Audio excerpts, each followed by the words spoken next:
Welcome to episode 13 of YouTube Millionaire. If you haven't seen any of the previous episodes yet, I highly recommend you watch at least episode 1 before watching this episode so that you understand the journey that led up to this video. Wait a sec, that intro ended a little differently, didn't it? Well, that's because this is the final episode of YouTube Millionaire. Not because I succeeded, but because, well, keep watching and you'll find out. Anyway, first up we have AstralPhaser, which got only 8 new videos over the last 6 months. And yes, this episode of YouTube Millionaire is talking about events that have occurred over the last 6 months, unlike previous episodes that have documented a single month. The first video had me going undercover as a mentally challenged 13-year-old in my AstralPhaser Central server to determine if the mods were as mean as everyone was telling me. I attempted to break the rules and so on to see if I would get banned, but people were surprisingly being quite nice.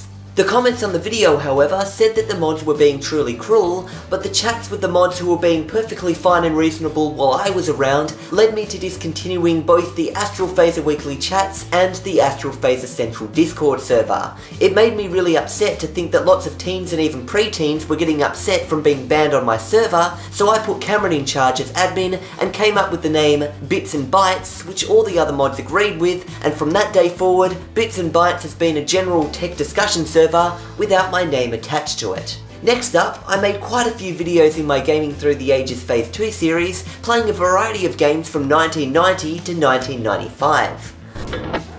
What the heck? What the... That is a dog! They've got guard dogs now! Crud, crud, crud. I don't like these guard dogs. It's so unfair. Every letter she says is there. I'd like to see a D up there, please. Every letter. Vanna, how about an S? Please don't be an S. I'd like to try an L, Vanna. Don't you dare. Yes. Oh, where is Death Dude gonna land? Please be this one, please be this. Yes! $450 from Death Dude. Look, he's on a hotel on a dump. That's just the best place to be for me. Well, not for me, legit, but for him. That's the place where I want him to be. Monopoly, however, was the final episode, as these Gaming Through the Ages videos required about 2 days of constant editing each, and barely even got to 1,000 views, in comparison to other videos such as OSFirstTimer, which make a much larger sized audience happy with slightly less work. So at this point, I discontinued the AstralPhaser channel with the goal of devoting more time to How to Quickly, although a few months later in December, it appeared that I was the only person left in the world who still had a copy of Motherload Unlimited 1 and 2, so I made a final video with download links to those games. On the OSFirstTimer channel, only 9 new videos were released over the last 6 months, and I'll get to why so few were released later in the video. The goal here was to finish off those Patreon requests, which included checking out a North Korean operating system, trying out Windows 10 without a mouse. Zeros. How about you Google it? You want to find out how Yeah, but how do I even Google it? You just open Edge. The Windows thing. This is all. I feel like I'm absolutely disabled here. Diana making a beat with her vocals. This is your beat. Oh, McDonald had a farm. E-I-E-I-O.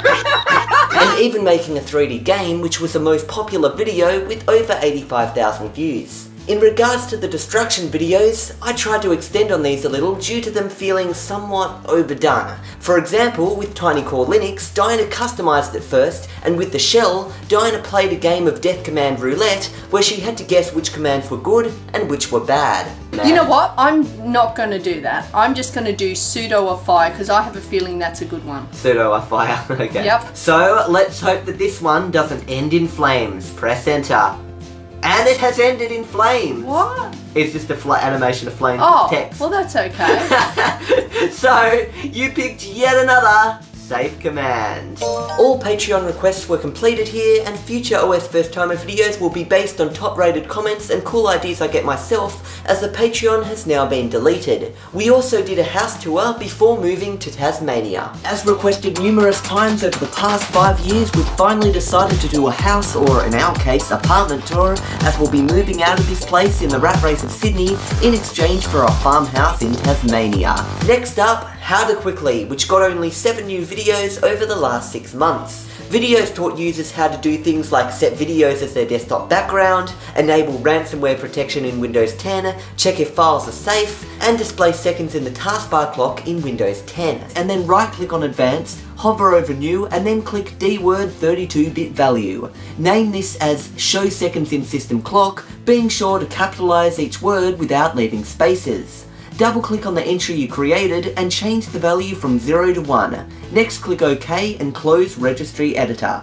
All you got to do now is log out or restart, and once you log back in, the seconds will be ticking away down there in the taskbar. I also designed a new general theme for the newer thumbnails with large eye-catching text. However, things went a little downhill from here. You may remember back to when some of my smaller channels were unmonetized due to needing to reach the new 10,000 total views limit for monetization. Well, in January 2018, YouTube changed the rules again, and this time it got personal. Channels now need at least 1,000 subscribers, which instantly kills off Histocom, Let's Explore Clickbait, and What the Heck Just Happened. Oh, and it doesn't stop there. How to Quickly is almost at 2,000 subscribers, but no, it doesn't get to keep its monetization status either. Channels are now required to have at least 4,000 hours of views each year in order to keep their monetization status. How to Quickly has only 1,700 hours viewed due to the effort I put into strategically making them short for the purpose of getting to the point and teaching viewers how to do stuff quickly without waffling on. This also affects Arch Linux Adventures, which will now be unable to be rebooted, as well as the old Shift OS channel, 12 Patterns, and even the YouTube Millionaire. So now that How to Quickly is unable to be monetized, it will also have to be discontinued. I know that's probably just set off a lot of you about only doing YouTube for the money, but sit tight and I'll address that towards the end of this video.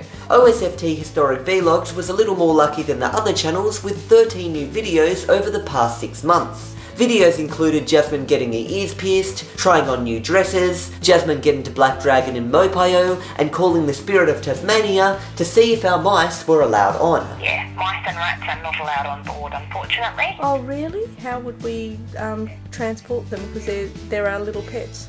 I have no idea, I'm sorry. I'm not sure if an airline might be able to fly them, or Google's probably going to be your best bet, but unfortunately Spirit of Tasmania don't allow mice on board. Oh, that's a shame. Okay, well, I'll have to try and find an alternate solution. Sorry, I'm just laughing because my family in the background heard what you said about getting an airline to fly them, and they've just fallen on the ground and they're basically having an uncontrollable fit of laughter right now. I also uploaded a cool air portal teleportation effect I created, as well as some strange parody songs I made. Oh, I'm upgrading, I feel this is still slow. Can't get Google to load. Welcome to Australia. Hey girl, say girl, I've been watching you. I'm that creepy stalker from the moon. And hey girl, say girl, I've been stalking you. You better watch out, 'cause I'm coming soon. Also important to note is that I did the Ice Bucket Challenge with Bailey Vlogs, one of the children I tutor in video editing. On that topic, my other jobs including babysitting kids in the neighbourhood and computer tutoring started to bloom in November to January, so I was mostly unable to make videos on my YouTube channels during this time, especially with Jasmine on school holidays. Also, in December, I was hired by a Sydney fitness company to do some filming and video editing for their business, which has been taking up a lot of my potential YouTube video editing time. However, this has of course been paid work, so I couldn't reject it, especially with all the recent changes to YouTube monetization. I also uploaded a video documenting our trip to Coffs Harbour, where we saw a bunch of wild kangaroos, which also included quite a comedic fight between Ben and Diana. You use that mirror! I never use mirrors because mirrors are what do always you mean you never blind use spots. mirrors? There You are have to blind use spots mirrors in a car. Make sure you don't go over the speed What limit. is the speed limit? I don't know, but That's not helpful! don't make go sure you over don't drive 100. over the speed limit. What's the speed It's limit? I don't know, but don't go more over than it. 100. I'll start getting tickets, okay? Oh, not this eating chips and driving. I'm hungry! Oh, but why did you eat it? But well, there. I wasn't hungry then. This is the worst that you're driving 100 kilos and you've got chips in your lap. I just got rid of that bloody handbag. Now the chips are... That bloody handbag. Can you please monitor your speed? I don't want to get a ticket. No, I'm not criticising. I'm saying you click two buttons and the car, the speed is maintained. I'm choosing not to. You choose to dip your head down, look up. Yeah. Dip your head down, look up. And you can click 2 buttons and have to do any of that ever. I don't want to click 2 buttons and don't do that ever. If someone had to bob their head up and down every few seconds to check speed, it's good exercise for the neck and it stops you falling asleep. The final and most popular video I uploaded, with almost 10,000 views, documented our move from Sydney to Tasmania, which featured the trip down through Sydney, Yass, Melbourne, the Spirit of Tasmania, Devonport. Oh, and doesn't this snippet just seem like Let's Explore 2.0? And, you know, just the general suburbs and stuff, they feel just like, you know, a general suburb you'd see in Sydney. It's general houses and trees, and we are on our way now to the kind of centre of Devonport, where you actually see all the shops and that kind of thing. Okay, here I've reached the Devonport Mall area. There's even this bank thing up here that looks ancient. And finally, we arrived near Hobart on our farm. You guys hungry? Okay. The Shift OS project was discontinued last time by Michael until further notice, although it looks like something new is coming, so check out this 4-minute video by Michael. We interrupt this program for an urgent message from the Peace Foundation. Please remain calm. You have been recruited by the government for a very important mission. As part of this mission, you are now privy to the following classified information. The year is 2025. A new world known as the PeaceNet is created. This world was created as a digital afterlife by the Peace Foundation. The idea was that just before death, your memories and identity would be uploaded to a digital program. This program would share the same personality, memories, experiences, and thought process as you. This would allow you and your loved ones to communicate even after death. Many governments, such as the one you've been recruited to, have spent trillions of dollars trying to get PeaceNet uplink kiosks deployed to hospitals worldwide. Soon, a thriving community of sentient programs was created. However, programs require computational power, and the PeaceNet, with its millions of sentient programs, required more computational power than even the Peace Foundation could afford. In the year 2030, the Peace Foundation was shut down. However, the governments kept running the PeaceNet in a desperate attempt to keep it available. However, nobody really understood how it worked. The code was proprietary, and the Peace Foundation wasn't eager to make it open source. Soon, a massive security hole, codenamed Flare, was discovered, and people started to take advantage of it. If you knew what you were doing, Flare was a way to gain complete access to anyone's personal information, even without them knowing. And if you could get through, you could start taking control of their program within the PeaceNet. Soon, the Flare exploit was leaked to the general public, and anyone could abuse it, even if they had no idea what they were doing. This started an all-out war within the PeaceNet, with everyone trying to gain everyone else's information. Using the PeaceGate OS, your goal is to explore and hack your way through the PeaceNet. With many unique and interesting story characters, an amazing soundtrack featuring Anders Enger Jensen and Peter Katz, and a vast world filled with many resources and programs ready for you to loot, you'll be hacking your way to unraveling the story of the PeaceNet and restoring the serenity this world once had. End of initial briefing. Hey there, so you may be wondering, what does this have to do with YouTube Millionaire? Well, it's really quite simple. In most previous episodes, there was always a section on a game called Shift OS near the end. This game was originally created by Philip Adams, but I ended up being the lead developer after a while. In the last episode, there was a rather abrupt and unexplained announcement that Shift OS was being killed off. While I can't explain the reason it was killed off, it gave me a chance to work on another game. This was a game I've wanted to create for years, long before I even knew how to program. What I just did was explain the storyline and premise of the game in just over 2 minutes. And while the PeaceNet does share code and design with Shift OS, it is a brand new game, and I'm really excited to show it. It is based on the Peace Engine, a game engine that we've been working on since the death of Shift OS. And the team responsible for this? Well, it is led by me, and much of the Shift OS developers are still on it, but we're now known as Watercolor Games. And our goal is to prove that game development can be done in a free, open source way on a very low budget, without deploying pesky DRM schemes, in-app purchases, or making you pay for the game. And while I don't have much time to show you more gameplay, there will most likely be links to our YouTube channel and where you can download the game in the description below. Anyway, that's about it for my segment. Thanks for watching.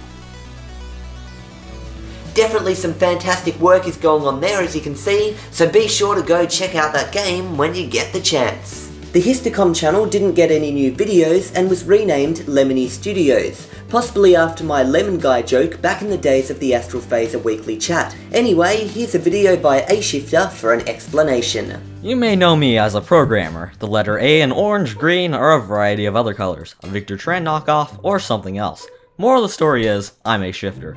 I entered the Time Hack YouTube channel in episode 10 of YouTube Millionaire, with the rest of my development team, notably Lempamo. Development continued as usual for a few months. Videos were made sometimes for the channel, and we got to play a game of cat and mouse with the ShiftOS YouTube channel until something happened. I wanted to work on Time Hack, but I just couldn't find the time. After a while, and a name change, I officially handed development over to Lempamo, as I felt that he was the right person to handle a project like this, and he contributed a lot to the project beforehand. Thus, I slowly drifted off into other projects, including Michael's watercolor games, and thus the PeaceNet, as well as ShiftOS Rewind. After having a conversation with Lempamo, we had decided that it was time for things to change a bit more. A-Shifter, Lempamo, and Rogue AI Games, also known as ALR Games, would become Lemony Studios, and the Time Hack / Histocom YouTube channel would become that of Lemony Studios, and will hopefully showcase some other really cool projects, such as Lempamo's HTML5 laser tank clone. At the moment, I'm currently working on a bot for watercolor games, which you might know as WaterBot, and a little piece of history in this huge web of communities, projects, and other pretty cool things. Awesome work guys, but I'll have to pop you into the semi-active channels area due to the lack of videos, but I do hope you achieve some great success with your future games. Next up, we have YouTube Millionaire, which reached over 3,000 views on the last episode, obviously due to the huge time gap which allowed it to gain more views than previous episodes. Due to the potential of this channel being affected by YouTube's new monetization rules, the time these videos take to make, and the fact that not a single video on this channel has even made it to 10,000 views, means that I'll have to discontinue this channel as well. And yes, I'll get more onto that topic at the end of this video. Terrified Mum got no new videos over the last 6 months, and due to copyright strikes with Diana Watches, I'm a little uncertain about this channel's future. Let's Explore was half dead last time we left it, and since then, not a single video has been posted over the last 6 months, so I think this channel really did pass away. The rest of the channels are still discontinued, and honestly will most likely stay that way, and it looks like they won't even be able to earn anything anymore with YouTube's new monetization rules. Anyway, it's now time to check out how many new subscribers, views and cash my channel's got over the last 6 months. Do note that due to my other jobs at the moment, an active channel now means at least one video every 6 months, but hopefully more often, and semi-active means maybe a video within the next 50 years, but I can't make any promises. OSFirstTimer gained over 6,000 subscribers and broke the 80,000 sub milestone, but overall, 1,000 subs a month for a channel of its size isn't actually that impressive. OSFT Historic Vlogs earned almost $200 over the last 6 months and broke the 2,000 subscriber milestone. Terrified Mum reached 8,000 subscribers, although it didn't get that many views or money in relation to its size. Lemony Studios gained an extra 33 subs even with the lack of any new videos. AstralPhaser earned $72 and got an extra 273 subscribers, bringing it to the 3,000 subscriber milestone. It's a shame it was discontinued, but surprisingly, it's the only discontinued channel that hasn't lost its ability to monetize. As for the rest of the discontinued channels here, the only really notable one is How to Quickly, which earned $112, making it the 3rd best performing channel in regards to bringing in the money. But unfortunately, it can't bring in a cent anymore due to not meeting the new YouTube monetization requirements. Also, Let's Explore lost even more subs, so unfortunately I think this channel really did reach the end of its life. Over the last 6 months, I received one surprise donation, which will be my final one now that YouTube Millionaire has come to an end. So thanks to Fan, your donation has been added to the final top 8 Patreon donators area on the screen. Anyway, in total for the last 6 months, I've earned $2,205.61, which is an average of about $367 per month. That's enough to buy a lot of things, but stick around for a bit longer and I'll let you know how money should really be dealt with. Before we talk about that though, what about the Tower Tech Challenge? Well, it seems like with the lack of the YouTube Millionaire episodes, it kinda died. Some of the winners before it died though, according to Michael, were Rain, Inky Dink and GB Venom. So congratulations guys, you made it into the final episode of YouTube Millionaire. Okay, so now it's time to finally discuss the whole quitting pretty much every channel except for OSFirstTimer situation due to the lack of money. I know a lot of you are probably thinking, well, why are you doing YouTube for the money? It shouldn't be for the money. This seemingly contradicts what I said back when I started this series. Here's a quote. I'm not doing this for the fame, fortune or glory. I'm doing this because I'm passionate about making videos and want a challenge to work towards. When I started making YouTube Millionaire, I didn't want to bog you guys down on the details, as you would probably get bored before the series even started. But since you're here now, let me expand on that quote. What I meant is that although I wasn't doing YouTube with the hopes of becoming the next PewDiePie ready to buy mansions and Lamborghinis or whatever else successfully rich people buy, I was doing it in the hope that I'd be able to at least earn a minimum wage to support myself in life rather than just doing other dull jobs that don't let me bring happiness to a wide range of viewers. The average wage of an Australian is $1,543 per week, so as you can see, me earning barely $200 a week on YouTube just isn't going to support me. Remember that there are costs to being a YouTuber, including software, computers and electricity, and also on top of that, unlike a kid, I have to cover paying rent, food bills and other basic living expenses. And on the topic of video creation, I'm not actually that passionate about making videos and editing. Actually, editing videos for 8 hours a day by yourself in a room is very dull. What I am passionate about, however, is the part where my videos get uploaded and I'm able to bring happiness and enjoyment to kids, teens and adults through my videos. So that's what I'm passionate about, bringing joy to others through my videos, not the actual video editing process itself, and there are other ways to bring happiness to others that doesn't involve video editing, which brings me to the big reveal. What was the $1 million in YouTube Millionaire going to be used for if I did manage to earn it in this series? So in this series, you may have noticed me list potential objects I could buy with the money I've earned in a rather comedic fashion, where I end up mocking the idea of buying such objects. This wasn't just for the comedic purposes though, this was deliberate and for the purpose of trying to show you guys that money can't buy happiness. My goal with the $1 million was to buy a fairly cheap house and invest the rest of the money to provide a passive income so that I could achieve financial freedom, which would allow me to become a foster dad and look after kids and teens who don't have a home. Doing this, however, is not a paid job, which is why I needed a passive income so that I could do this full time to really make a difference to the lives of children in Australia who don't have a stable home and need someone to care for them 24/7. So you may be thinking I'm ending on a sad note. I failed, and now I can't be a foster dad and care for children who really need someone to look after them. Well, I've got some good news. I didn't put all my eggs in one basket. Over the past 6 years since I got my first job as an early childhood educator in one of the top early learning centres in Australia, to when I opened my own education service in Brookvale before having to close down due to noise complaints, and yes, I literally had to close down because the neighbours were complaining that the children were laughing too loudly during the day and saying goodbye too loudly in the afternoon when leaving. Anyway, all that aside, by saving and investing my money in the Forex market as well as investment property over the last 6 years, I've made it more than 25% of the way to that goal, and no money was given to me through my parents. All that was earned through my own hands. But wait, the news gets better. That goal was based on the living expenses of Sydney. However, now that I live in Tasmania and plan to move out of home to Burnie when I reach the age of 25 next year, 25 being the youngest age at which you can provide foster care, the $1 million required has dropped down to $400,000 due to lower housing prices in Burnie, which means I'm about 70% of the way to my new goal now. So why can't I just move out and start providing foster care now? Well, let's look at the weekly stats. In order to live a very basic life in Burnie, you need about $200 a week to live on, and trust me, that's the bare minimum. I've already bought a 2-bedroom apartment in Burnie, no loan, I've fully paid it off, so I don't have to pay rent since I own it, but I still have to pay weekly for rates, which includes body corporate expenses involved in property maintenance and council rates. And food and water isn't free, you know, and neither is electricity. I also need to pay for a basic internet connection at $40 a month, which is about $10 a week, and $8 a week for a cheap mobile plan, $2.50 a week for the plan, and $5.50 a week saved for the phone purchased every 3 years or longer if possible. Plus extras such as public transport costs and basic requirements such as toilet paper and replacing furniture, potential health emergencies, and so on.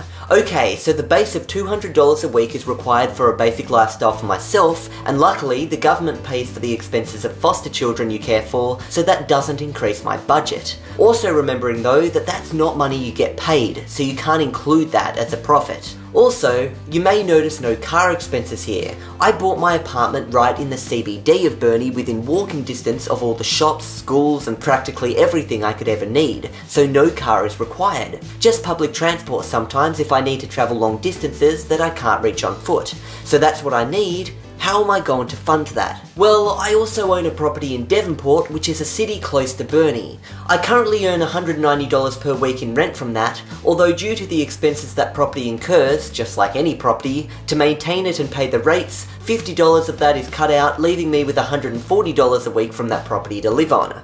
Although YouTube kinda covers that $60 a week I'm missing, based on the fact that YouTube is cutting off my channels and so on, and the fact that OSFirstTimer will be hard to continue when I move out of home, I'll have to put a $0 on the weekly profit of YouTube, and whatever money I do earn through YouTube after that will go towards saving for more investments such as another investment property. Some of you are probably thinking, what about the $250 a week you'll get from the government for looking after the foster kids? Couldn't you take $60 from that for basic living expenses and spend the rest of the $190 on the kids? Well, actually no, not quite, for multiple reasons. Number one, that money is paying for the children's activities, food, clothing, furniture, computers, school books, birthday presents, Christmas presents, and so on. And number two, what about the times when the foster children are able to finally return home to their real parents after months or years in my care due to their real home being safe again? If I'm relying on that government money, then suddenly I won't have enough to live on during those periods where there are no foster kids to look after.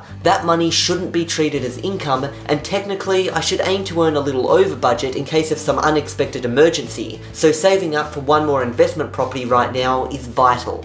So unfortunately that $60 a week I'm short isn't accounted for. The rest of my money that isn't in property isn't much, and it currently only earns $15 a week, which brings me to being about $45 behind schedule. So that's where I am right now, and I'm ready to keep going to build that passive income so that I can provide full-time unpaid care to Tasmanian children who really need it. Because in the end, you can't buy happiness with objects and holidays and whatever else you can think of. But if you save up enough money, it can provide you with financial freedom to be able to help those in need, and there is no greater happiness you can experience than that. I hope you guys enjoyed this series, as well as the surprise plot twist at the end. I didn't mention the foster care goal when I started this series because I didn't want people thinking I was just using it as some kind of strategy to boost views or something. Plus, making fun of all those objects throughout this series as you guys were guessing what the money was going to be used for, hopefully opened your eyes to the fact that objects are just objects, and in the end, you can use your money for much better purposes.